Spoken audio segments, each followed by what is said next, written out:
Good morning, ladies and gentlemen. Welcome back to the CSULB news here at Cal State Long Beach.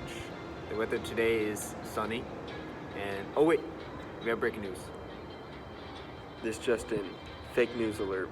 Do you remember the January 6th riots during the last presidential inauguration? Well, this next story is about how Fox News representative Tucker Carlson misled the public and gave fake news on the air regarding the January 6th riots. Yeah, Jason, it seems that Tucker is using his Fox Nation streaming service to give a false view of this event. Now, mainly he claimed that the riots were actually started by CIA operatives seeking to promote chaos and political unrest on behalf of the Democratic Party. Typical Fox News, am I right? Yeah, as usual, spreading rumors. But I'm getting a quote right now, actually, by pbs.org as follows. The attack of the U.S. Capitol nearly 1.5 years ago was based on a big lie about election fraud in 2020 and the hope of supporters for former President Donald Trump that they could stop the certification of electoral vote results. Now, Jason, it seems to be some question marks regarding the truth of the start of that day. Is that correct? Of course, alternative narratives have been thrown across the aisle since the event took place. But this political divide and misinformation serves no purpose, which is sad. Good morning, Republicans. My name is Tucker Carlson, and I'm back in the studio to bring you the best and credible news. Now, we thought it would be a great idea to bring one of our best friends named Willie White. Now, Willie was on site at the Capitol at the January 6th riots. Now, there was talks about incited violence. Now, but we want to get the truth, the real truth, and bring you the best. Now, Willie, what happened out there, man? Let me tell you, Tucker. First, I want to tell you, thank you for bringing me on here on your show as a red-blooded American, Republican with conservative values. I grew up in the South, you know the whole deal, whole 9 yards. So, I was there at the riots on scene, and let me just tell you, I hate them Democrats, man. I hate them. They paid off the FBI, the CIA. They had the operatives out there in the field, inciting violence. Straight violence. Man, we was just out there trying to peacefully protest for our rights, man, as Americans. Yeah. And these Democrats want to go and take our freedoms away. Man, what kind of stuff is that? Yeah, I really don't know what that is, man. Hey, but America, you hear him, I hear him, make your decision. Have you or a loved one been affected by fake news? If you've been watching Fox News, then you probably have. Now you can see that this fake news and misinformation is damaging not only on an individual level, but also on a societal level as a whole. According to a study done by Harvard University in 2020, it showed that politically motivated fringe groups and foreign actors are said to spread misinformation, mimicking the format of journalism, according to the specific purpose of destabilizing democratic institutions.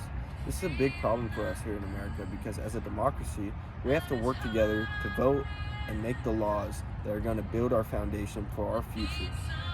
The study from Harvard also showed that participants of the study were shown to have a decrease in trust in the media the more that they consume misinformation and fake news. They also showed an increase in trust in the government and political allies.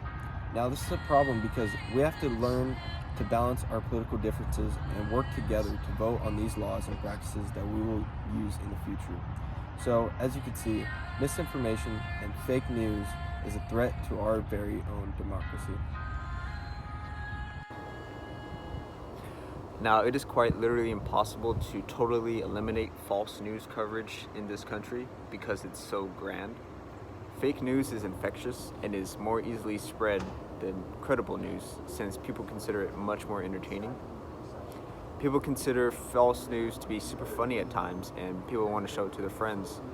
And it can also be super dramatic at times to get people all riled up and upset and emotional. Now, according to a recent study by a team of psychologists by Stanford University in 2020, they've reported that it is best to encourage everyone to first consider the accuracy of said content before actually sharing it to the internet. This simply yet effective tactic achieved substantial reduction in the transmission of false news coverage in the United States. The data says, and I quote, "This tactic is the equivalent of implementing a mask mandate to slow the spread of COVID-19. It allows people to socialize but still limits the spread of the virus. Now, this is a plan that obviously cannot resolve the issue at hand 100% of the time, but like the mask mandate, encouraging people to sit back, take a second, and look at the information presented to them before they actually share the content is an effective tactic. Now, this way, false content will dramatically slow down and discourage the effectiveness by it being shared and talked about in this country. Now, I will end this off with a useful quote. One option might be to help readers identify fake news and dubious sources to begin with. Through stronger civics and digital literacy, education that lowers the infectiousness of false news while furthering the societal benefit brought by positive infections of factual news. We can help put an end to it. End quote. So now that we understand the real-world implications of fake news and how it is spread, it is time to take action.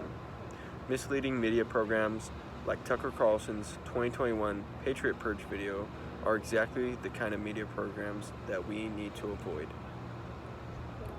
Each of us can do our part in stopping the spread of fake news by fact-checking the sources we see before we share them. According to an article by USA Today, legal experts state the facts. Prosecutors would not name FBI agents as unindicted co-conspirators. Tucker Carlson's allegations that the FBI organized the attack on the Capitol is pure fantasy. Without realizing it, you can be easily manipulated into buying into this type of media. So now you know that we're taking a look at more valuable evidence-based sources for our information, and this is exactly what's going to help us stop the spread of fake news. So we can also be certain that the news that we're taking in is factually based. Our goal is to educate the public with this video and ultimately stop the spread of fake news.